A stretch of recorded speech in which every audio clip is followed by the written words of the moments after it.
ఇంత వేలాది మంది ఉపాధ్యాయుల సాక్షిగా చెప్తా ఉన్నాం, ఒక మంచి అవకాశం మరి ఈ ప్రభుత్వానికి వచ్చింది.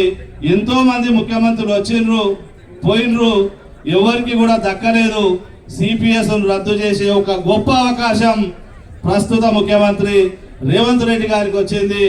మరి వారు సిపిఎస్ రద్దు చేసి చిరస్థాయిగా ఉపాధ్యాయుల ఉద్యోగుల హృదయాలలో నిలిచిపోతారో, లేదంటే మరి రాబోయే ప్రభుత్వం మరి సిపిఎస్ రద్దు చేసే ప్రభుత్వమే అధికారంలోకి వస్తుంది అని చెప్పి మీ అందరి సాక్షిగా చెప్తా ఉన్నా.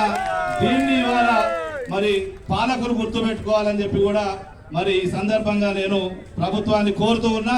మరి ఏదేమైనా సరే పిఆర్టీ సంఘం మరి ఏ రాజకీయ పార్టీ వైపు మరి చూడదు, రాజకీయ పార్టీలే మన వైపు చూస్తుంది. ఇవాళ మనం ధర్నా చేస్తే ఉనికి కోసం ధర్నా చేయం, సమస్య సాధన కోసం ధర్నా చేస్తాం.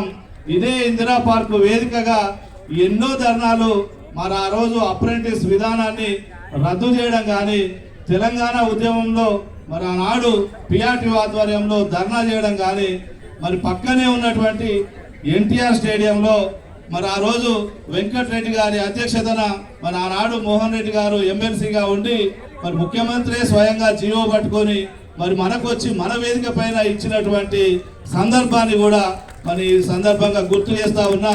మరి అదే విధంగా ప్రస్తుత ప్రభుత్వాన్ని